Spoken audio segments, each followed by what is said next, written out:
A point mutation is the result of a substitution of one base pair for another.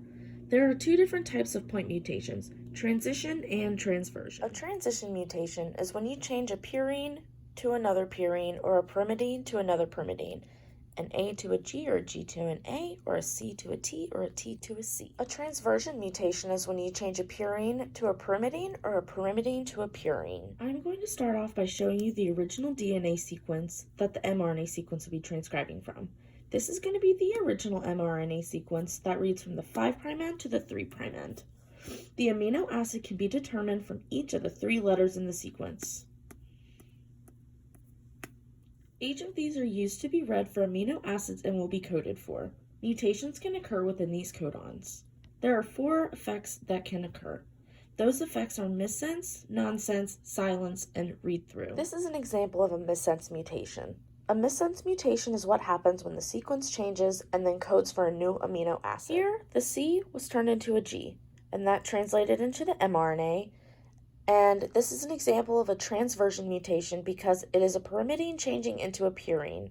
This changes the amino acid sequence from what is originally cysteine to tryptophan. The next mRNA sequence mutation is an example of nonsense mutation.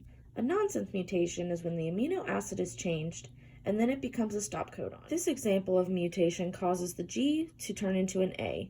Then this creates the mRNA to turn into a stop codon. And this is a transition mutation because it is a purine changing into another purine.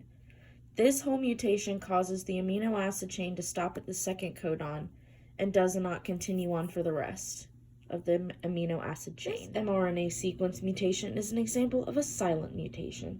A silent mutation is when a letter is changed in the sequence but then still ends up being coded for the same amino acid. This mutation changes the T into an A, and then that will translate into the mRNA sequence and will end up being a transversion mutation because it is changing from a pyrimidine into a purine. Because AUU and AUA code for the same amino acid, the amino acid chain will end up not changing at all. The last mRNA sequence mutation I'm going to talk about today is a read-through. A read-through mutation is when a stop codon is changed into a codon that will code for a completely different amino acid. This mutation causes the A to turn into a G. This is an example of a transition mutation because it is changing from one purine to a different purine. And this ends up changing the sequence entirely because there is no stop codon, so this sequence will continue to keep on going.